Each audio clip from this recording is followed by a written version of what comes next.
Here we are in a very busy place. We're going to do some training here. Sit. Notice how I get some cord problems here. Notice how we're actually making a video. People will always talk to us when we're here, which adds to the distractions, and it's extra hard for her to do anything. You should go. It's okay. Yeah, we're not even here. We're not here. You can just walk, do whatever you want. You don't have to do anything. It's fine. Good. We usually don't have that issue. People just ignore us. Anyway, it's kind of good that we've had this audience because she's actually extra distracted by new people walking everywhere and people standing and stopping and staring. You see that she's got a good sit-stay here. All I did was I said sit one time. To go back and reward her, you always go back with her on your left. Eye contact, straight down, good. She's literally looking in my eyes as she takes the reward. Not like this, but very personal. Eye contact, good. Straight down, very powerful, subtle but powerful way to make that connection with the dog a little bit extra strong. And to release her out of a sit-stay, no. If she gets up, even that, I would set the bar really high, even to get up. She's very nervous and this is hard for her, but still I would reset her like this. You say no, okay. And then reset her gently but firmly, put her back. Just a little tension on the leash to put her back. And then to release her, to be free with your right hand, because she's on your left, pat her chest and say, go, and she's free. The other way to release her out of a sit, if you're sit still in training mode and you want to walk with her, okay, and she walks with you, that noise is making her scared for obvious reasons. Let's keep filming and show what's passing by. So sometimes she'll be so scared, keep filming her, she's so scared that you might want to call her away from a distraction. Good, just like that. That sounded like a swarm of bees and another little animal crying. So we're in the middle here of everything going on. Sit, just continuing to reset her, practice her stay.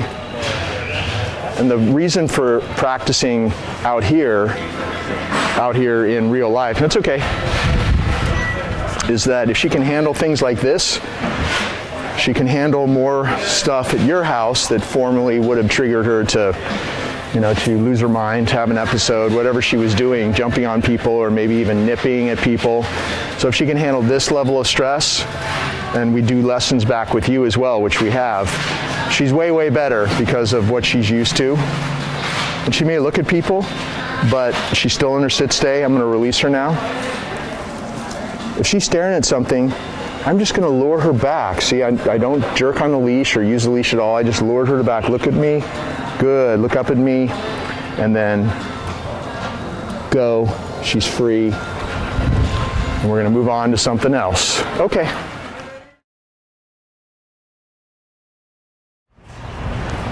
Okay, come on. It's okay. Don't be nervous. Down.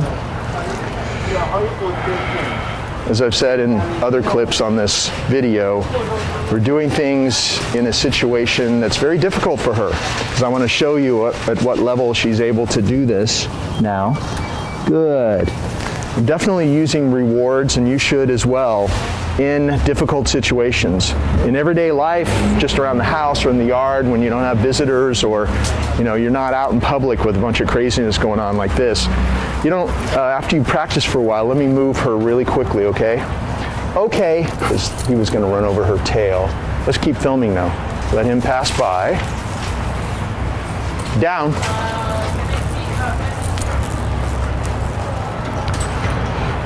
In everyday situations, especially after a few weeks of doing what I'm doing, which is giving her rewards in exchange for the training for each learned behavior, you can phase the treats out and hardly ever use them just around the house or in your yard when nobody's around. But if you really want great results for a while, for the next couple months, you have visitors come to your house or you take her out in public like this, using rewards will motivate her to be at her best. And every time that you have successes like you see us having on the video, she's getting better and better and closer to the point where she won't even need rewards. Because really, to phase rewards out in at least like 5, 6, 7 weeks is how you have even better training. Phase the treats out in 5 weeks or so, and the training gets better over time. As long as you're doing the handling like you see we're doing on this video. Good. So for example, if we're doing a downstay, maybe I'm just doing, instead of rewarding her every 20 seconds or whatever I'm doing now, instead of doing that, maybe you're just doing a downstay, and after 1 or 2 minutes, at the very end, she gets 1 reward. So you lengthen the periods of time between each reward. That's how you start to phase out rewards. Good. That's one of the ways that you do it. So you saw that when I said the command down, I didn't repeat it. If she hadn't have gone down, I would have just eased her down with my left foot. There's no pointing, snapping fingers, funny noises, none of that. You want to only say the command once, because if you say it even twice, you're diluting the power of the command and you'll never have it the first time. If she's used to you saying it twice or 5 times, she'll never do it the first time you tell her. So always just say it once. It's kind of hard sometimes for people to stop themselves from talking. But if you do it that way, it's you're just going to have her able to do the commands for you every time. There's a way, as I just showed you with the leash, to reinforce that down if she hesitates, if you say it once and she doesn't do it. So always train with the leash. The only way that she would go off leash would be if she never makes a mistake anymore. So, nope. And she's getting distracted by little things on the ground. So, see what I did? I said no, I reset her. It was actually a little piece of the treat that I give her. Good. So, make sure that you're always practicing with a leash. Don't go off leash unless it's an emergency. But if you're going to practice, go get your rewards in your pouch. Go get your leash. The leash is a way to gently but firmly reinforce everything you tell her the first time. So always use a leash when you're training. Good. I'm kind of stringing this along because I want more people to walk past, and I think we have some people coming by now. Wait till they pass. Good. When you want to release her out of a downstay, she waits until you come back next to her, pat your leg and say, okay, and step forward. Sit, and then have her sit. So basically it's just one step. She gets up and steps forward, have her sit. Always relieve her from a calm sit stay. Go, just like that. And the training is very straightforward for the dog, very easy for her to figure out what's going to happen every time. Whenever you want her to work, like right now she's on free time, come. Call her back to you, sit. Everything starts with a calm sit stay, and then you could, okay, walk or do a down stay or whatever you're about to do. Sit. When you're finished, everything ends with a calm sit stay. That's why I had her get up out of the down, had her sit, and released her to be free out of a sit stay. Go, just like that. You see how nervous she is around all these things that are happening, but she's still doing the commands, and it's a great stabilizer to practice with a dog like this out in public with all these distractions. So if you're able to do it, keep doing it. If you take her somewhere where it's really hard for her to handle things and she's not responding well, then maybe it's too much too soon. And remember, I've done this a lot, so you're going to have to practice a while to be able to handle her like I do. That's why I make the videos, so you can always watch the video, sit, practice the way I'm practicing. If she gets a little out of control, you do that left circle, get her into a sit again, start all over. Okay.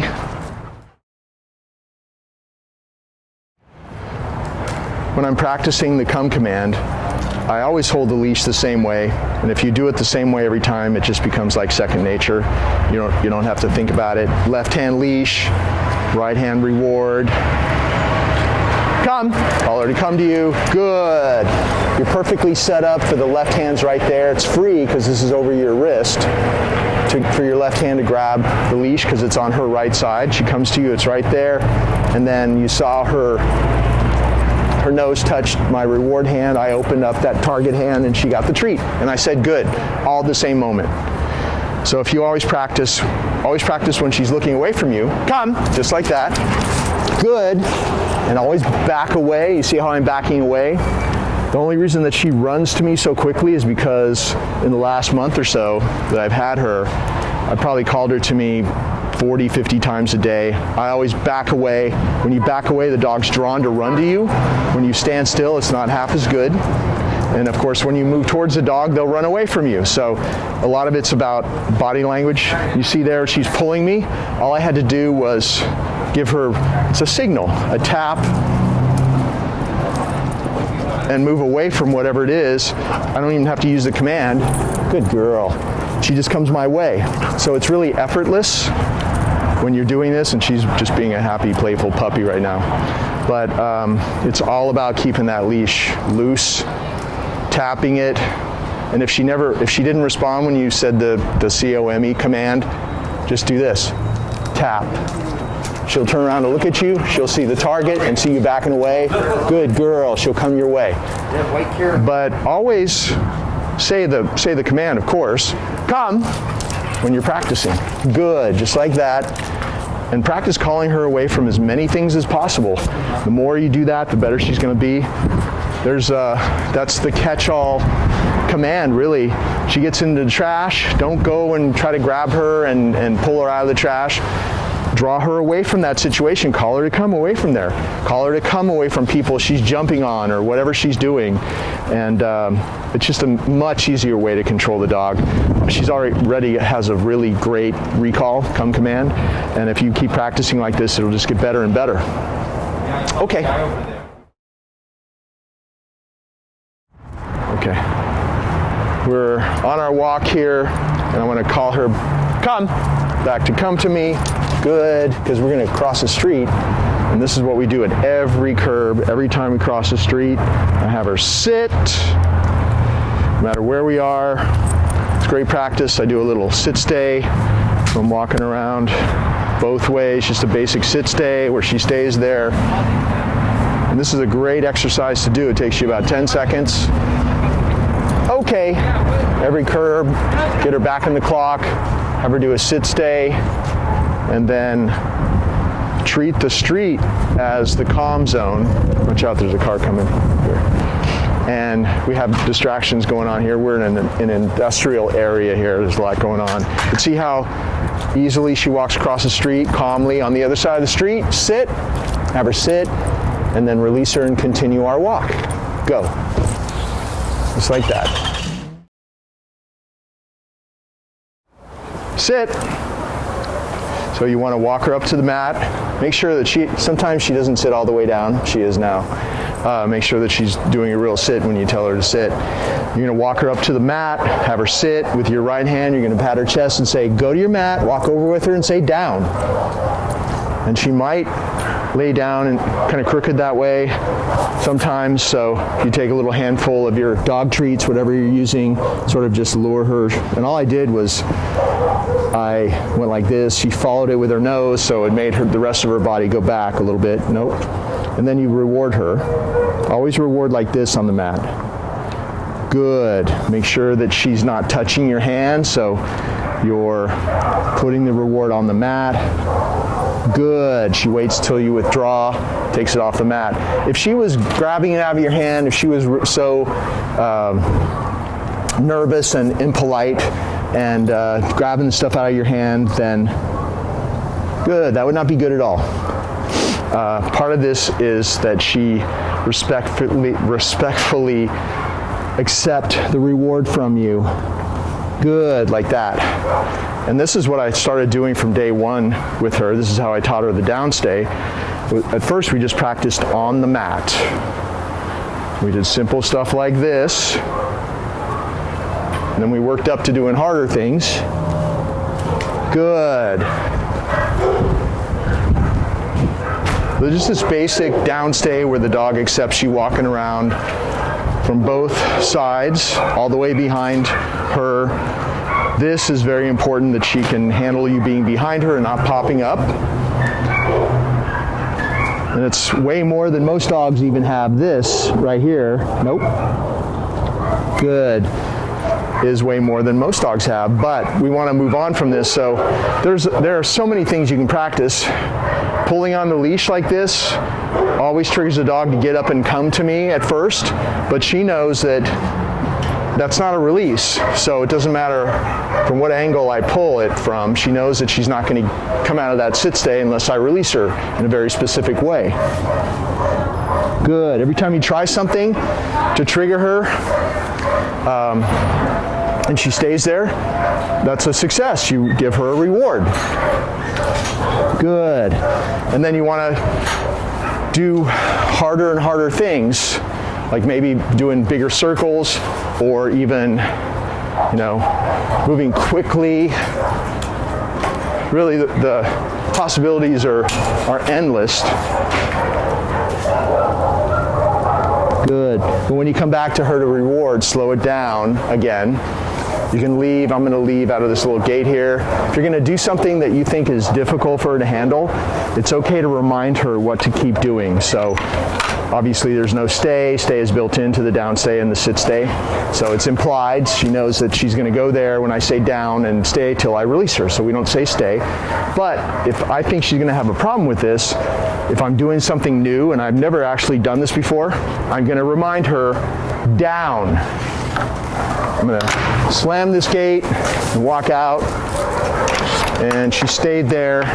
Just an example of things you can do. And then, nope, make sure that she stays calm and that, good, she waits till you place it on the mat and withdraw. And I've worked my way up to doing 5-minute downstays and just doing all different distractions. This is a new yard for us to practice in, but inside the house, I can go outside like I did with the gate, close the door, come back in, that kind of thing, knock on the door. So you can practice all that at your house. Every time you do this, the goal is that every time that you do something like this and you throw all these little distractions at her and she's successful, even if you have to reset her, if she pops up, reset her, put her back. In fact, she didn't pop up, so let me show you how to reset her. Okay, let's pretend she made a mistake and she popped up. Okay, it's okay. So you come back in, let's say that I left the yard, I came back in and she had left the mat. I'd say no, take the leash like you're gonna walk her and just do your little circle like this, lead her back and just put her back. You don't say D-O-W-N again, only say it once. You can say no and reset her and then continue the exercise and have a success. But if she can't handle something, she keeps popping up over and over again, maybe you're trying it a little bit too soon, maybe it's a little bit too hard for her. Work on some easier things and then come back to whatever she's having a problem with a week later or so, and most likely she'll be able to do it then. So this is how to release her. No matter what you do, no matter where you go, she's waiting for you to come back next to her, just like in real life. Pat your leg and say, okay, lead her off the mat. Okay, this way. Sit, have her sit, and then either walk her away or pat her chest and say, go.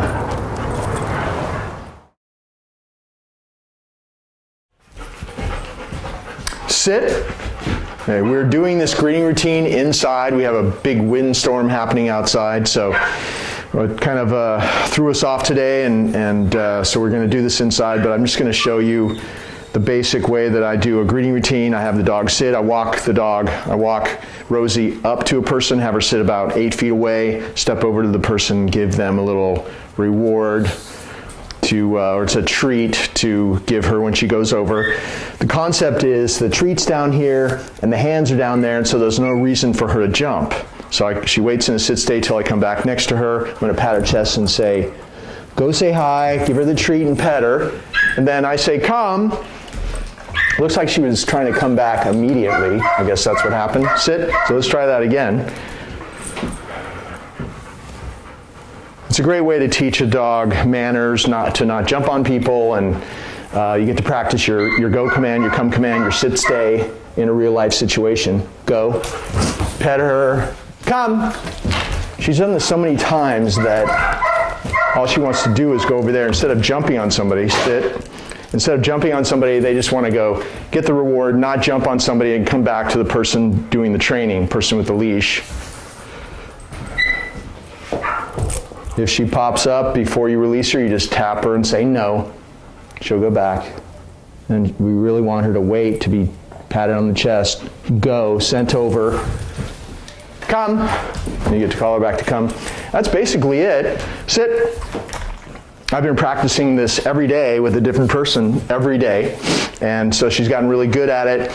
She used to jump a lot, and now she knows that everything good's down on her level there, and she wants to come back to me anyway because her come command's getting a lot better. Now we've been practicing it a lot. So I would really suggest that you do this with as many people as possible.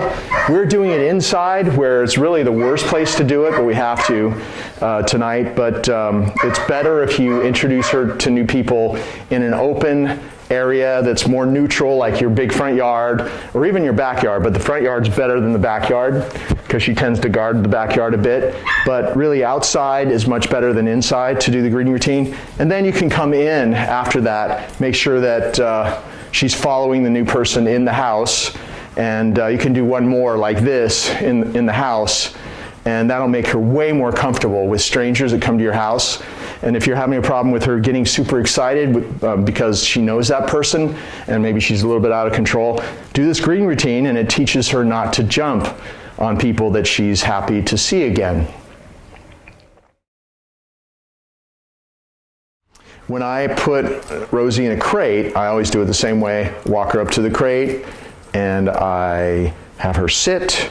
And the goal is, because this crate routine is actually a training routine, the goal is that she stays in a sit stay on a loose leash, of course, while you open the door.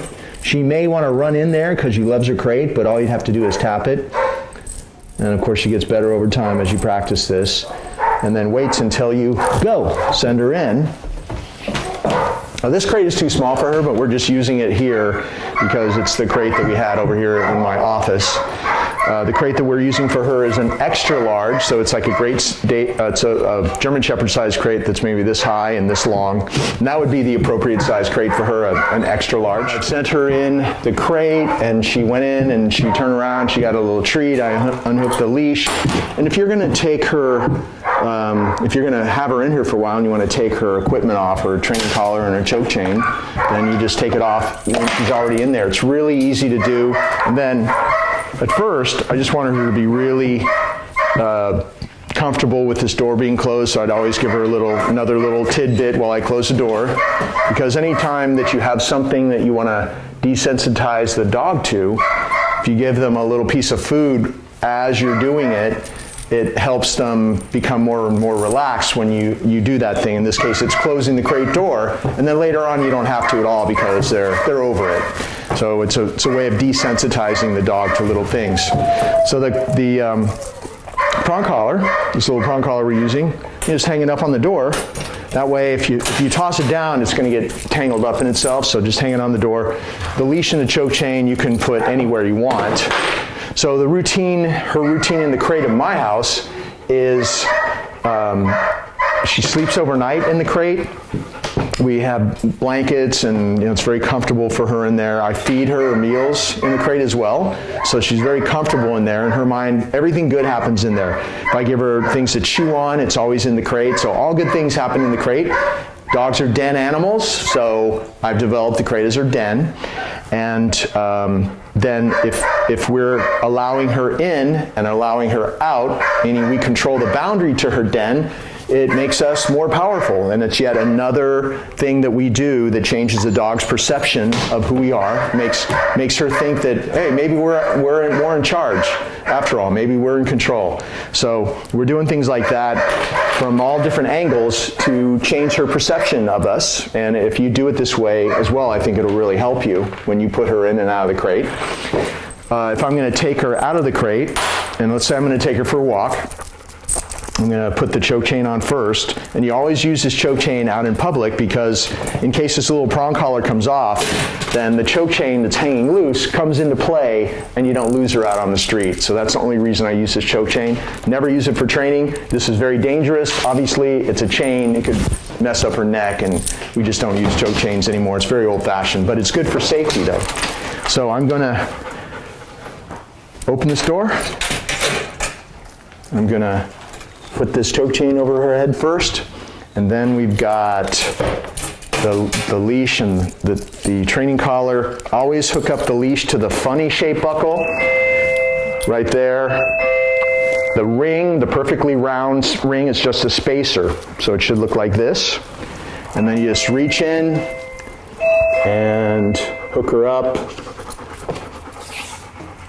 And when you're putting this collar on, when she's in there, just make sure that that training collar is the highest collar above the other collars, above the collar with her tags, and also above the choke chain, so it's right under the ears. The training collar, the prong collar is right under her ears, so it's the highest collar up.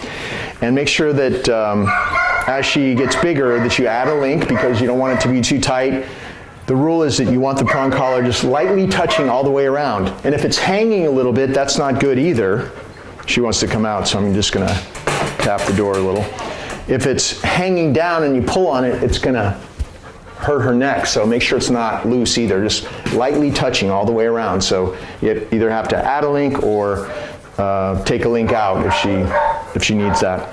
Anyway, so I've got the leash on. I put everything on when she's inside the crate. It's very easy to do. If you start doing it outside the crate, she may or may not start trying to twist and turn and trying to, it becomes a whole production, try to not allow you to put the collar on her or take it off. So it's really good to take it off and put it on in the crate, as you can see how easy it is. So now I'm going to show you this little exercise that I've always done. This crate's too small for her, but it's exactly how you do it in a bigger size crate. So she waits there at the doorway, good. If she happened to come out, I just go like this and say no. Just a little tap. You're not going to slam it on her face, but it's just a close and a tap. And see, I can step back all the way to the end of the leash. Good. When you're doing this, always stick your hand in the crate so you're not teaching her to hang her head out of the crate. So she's really waiting at this boundary. It's just like a doorway or a curb. Same thing. And then she's waiting for me to say, okay, and come out. And then always close this door, because a lot of your power with the crate routine is that you control her access in and out. So if you leave the door hanging open, she can go in and out, it will, and that's sort of like you're squandering your power when you leave the door open. So it's always closed when she's in, and it's always closed when she's out. Okay.